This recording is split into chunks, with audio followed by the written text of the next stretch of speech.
Hello everyone, I played GTA 4 The Lost and Damned for the very first time in 2026. Yeah, it sounds a bit strange considering this DLC originally came out back in 2009, but better late than never. And the most interesting part is, I actually enjoy it a lot, even on the Xbox Series S.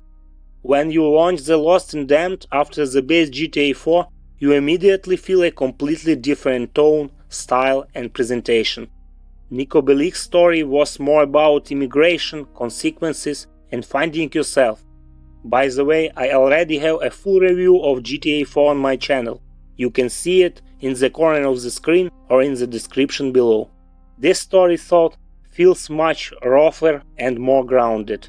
Johnny Klebitz is the main character, a member of the Lost Biker Gang, and the whole game revolves around internal conflict, betrayal, control, drugs, and the struggle for power.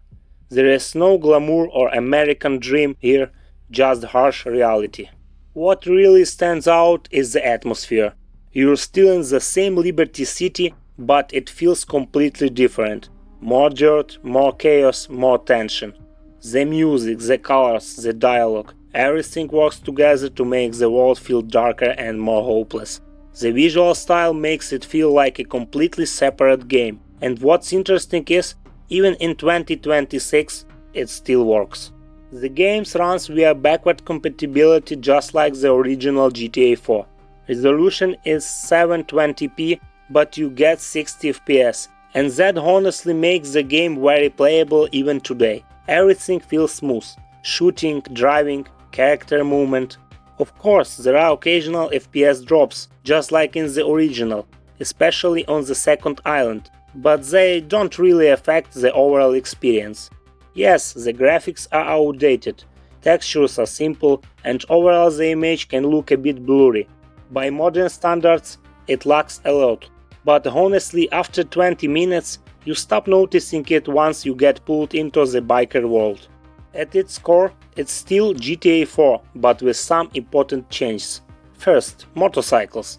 There are a lot of them here, and they feel better than in the base game. You also get motorcycle races, where you can not only race but also hit your opponents with a bat. Riding in formation with your club creates a really strong sense of brotherhood, and overall bikes just feel smoother and more enjoyable to control. Second, the gang call system. You can call your crew for help and they actually show up. They can bring you a new bike or weapons you need. This adds a new layer to the gameplay. Third, combat feels more aggressive, less clean, more chaotic, brutal and raw. There are also new weapons like a sawed-off shotgun, a semi-automatic pistol and a grenade launcher, all fitting the biker them perfectly. The story is shorter than the main game but more focused and personal. It centers around the conflict between Johnny and the club president Billy. The events happen alongside the main GTA 4 story, so you will see familiar characters, but from a different perspective. Trust breaks down, people drag you down with them, the characters are memorable and the dialogue feels natural, which makes the tension between them very real. It's a story that slowly falls apart right in front of you. Does the game feel outdated? Yes and no. Technically yes, it's a game from the 7th console generation and it shows. But in terms of atmosphere, story and overall feeling, it still holds up really well. And honestly, many modern games still can't deliver this kind of emotional immersion. I got way more than I expected. This isn't just another DLC, it's a complete standalone story with its own tone and identity, and it truly feels unique. If you played GTA 4 but skipped The Lost and Damned, now is the perfect time to fix that. It's shorter but very dense and impactful.